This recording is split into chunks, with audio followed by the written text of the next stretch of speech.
Most relationship experts are giving you advice that is effectively a slow-acting poison for your love life. They tell you to choose your battles. They tell you to be the peacekeeper. They tell you that a happy home is a quiet home. And you listen. You swallow your pride, you let it go, and you stay silent when he forgets your anniversary or stays out late without a text. You think you're being a high-value woman. You think you're being his safe harbor. Wrong. Dead wrong. As a man, I'm going to tell you something that 99% of women will never hear from their boyfriends. When you avoid an argument just to keep him happy, he doesn't feel loved. He feels bored. He feels like he's dating a shadow, a yes woman, or a background character in his own movie. By avoiding conflict, you aren't saving the relationship. You are training him to take you for granted. You are telling his subconscious that your boundaries are made of wet paper. Today, we are diving into the argument secret. I'm going to show you why the right kind of fight, a high-stakes, psychologically structured conflict, is actually the fastest way to trigger a man's biological respect mechanism.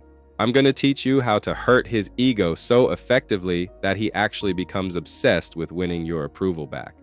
Welcome to Brainy Facts. Let's get into the psychology of why he needs you to push back.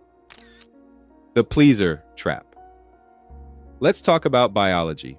Men are, by nature, seekers of challenge. From the time we are toddlers, we are wrestling, competing, and testing the limits of our environment. We want to know where the electric fence is. When you become a people pleaser, when you stop arguing and start accommodating, you effectively remove the fence. And what happens when a man realizes there is no fence? He wanders off. In psychology, this is called loss of individualization. When you stop pushing back, his brain stops registering you as a separate, sovereign being with your own needs and starts seeing you as an extension of himself. And since most men are already a little bit annoyed with themselves, they start projecting that annoyance onto you. Oh, but I want to be the cool girlfriend. I don't want to be that woman who nags.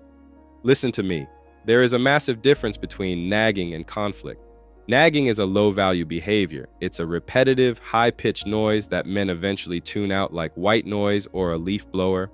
But a high-value conflict, that is an event. That is a shift in the atmosphere. When you argue correctly, you are reminding him that you have a cost of entry. You are reminding him that your presence in his life is a privilege, not a permanent right. If you never fight for your space, he will eventually assume your space has no value. The dopamine spike of resolution. Now, here is the brainy fact that will change how you view your next disagreement. A man's bond to you isn't actually formed during the easy times. It's not formed when you're both laughing over mimosas or watching Netflix. That's just maintenance. Real, deep, I can't live without this woman bonding happens during the resolution phase of a conflict. Think about it like an elastic band. If the band is always loose, it has no energy. It's just a piece of rubber. But when you pull it, when you create tension through an argument, that's where the power is. When you make up correctly, the brain releases a massive cocktail of oxytocin and dopamine. This is the relief mechanism. When a man realizes he almost lost your respect or almost lost access to your warmth, and then he earns his way back into your good graces, he gets a psychological high. He feels a sense of victory. If you never give him the fight, you never give him the chance to win you back, and if he never has to win you back, he stops valuing the prize. It's the same reason men play video games for 10 hours straight. They want the struggle followed by the win. If the game had no monsters, they'd turn it off in 5 minutes. Stop being a game with no monsters. The 3 rules of the high-value fight. So, how do you do this without looking like a drama queen? Because let's be honest, there is a way to fight that makes a man want to run for the hills, and there is a way to fight that makes him want to buy you a ring. Rule number 1, the soft startup with a hard boundary. Most women start a fight with an attack on character. They say, "You're so selfish," or "You always prioritize your friends over me." As soon as a man hears "you are," his ears close. His ego goes into defense mode. He is no longer listening. He is just waiting for you to stop breathing so he can counterattack. A high-value woman does the opposite. She uses what we call the soft startup. Instead of saying "you're selfish," she says, "I don't feel respected when you show up an hour late without calling."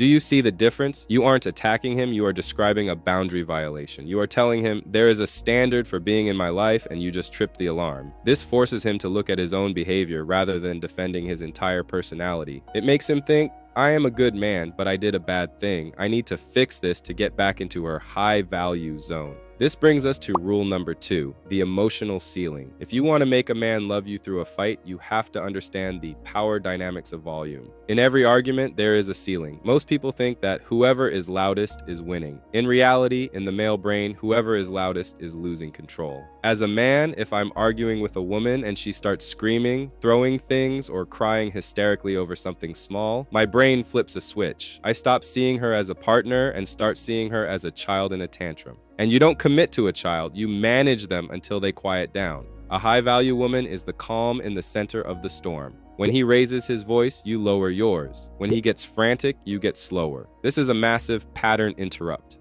By staying calm while stating your dissatisfaction, you create an emotional vacuum. He will feel the weight of his own aggression.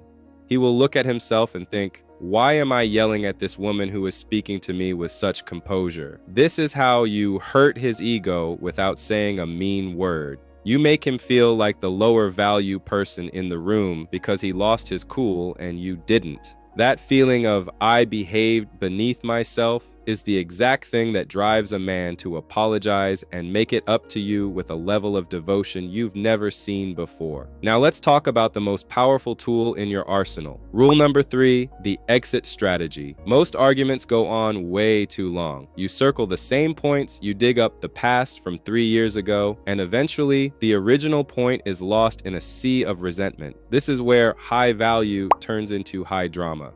A high-value woman knows when the conversation has stopped being productive, and she isn't afraid to end it. But if I leave, he might think I don't care. He might go talk to someone else. Listen, if a man is being disrespectful or refuses to hear your boundary, your words have lost their power. The only thing left that has power is your absence. When you say, I can see you're not in a place where you can be respectful right now. I'm going to go to the gym, home, to sleep. We can try this again when you're ready to hear me, and then you actually leave. His heart will drop into his stomach. Why? Because you just demonstrated the one thing a man fears most, that you are a woman who is willing to walk away. A man will never commit deeply to a woman he knows will never leave. He only commits to the woman he knows he has to keep earning. Your exit is the physical proof that your standards aren't just talk, they are a reality. The ego-stroking rebuttal. Now for the secret sauce. How do you end the argument in a way that makes him feel obsessed with you? It's called the ego-stroking rebuttal. Most women think that to win an argument, they have to tear the man down. They call him useless or lazy. This is a fatal mistake. If you destroy a man's ego, he will eventually associate you with his own failure. He will leave you just to feel like a man again in someone else's eyes. Instead, use his ego to pull him closer. During the resolution, say something like this. I'm telling you this because I know the kind of man you are. You're a man who prides himself on being protective, reliable, honest. That's why it hurts so much when you mistake. It doesn't match the man I fell in love with. Do you hear that? You just gave him a golden bridge to walk across. You didn't tell him he's a loser. You told him he's a hero who made a mistake.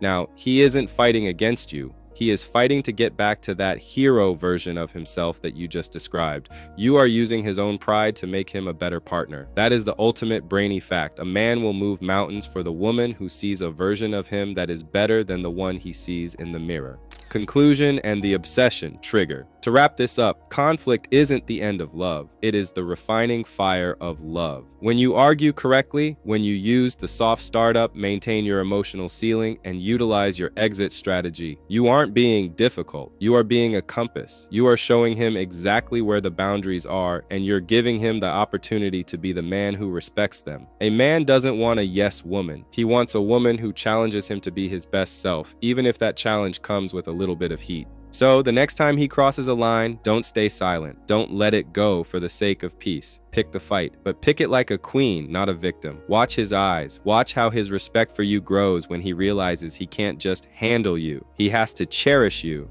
I'm curious. What's the one thing you've been letting go lately that you know you need to address? Tell me in the comments. I'll be reading, and I might just give you the script for how to handle it in our next video. And if you're ready to stop being the peacekeeper and start being the prize, type "I am the prize" below. I'm Elric Hasen, and this has been Brainy Facts. Don't forget to like and subscribe if you want the truth about what men really think but are too afraid to tell you.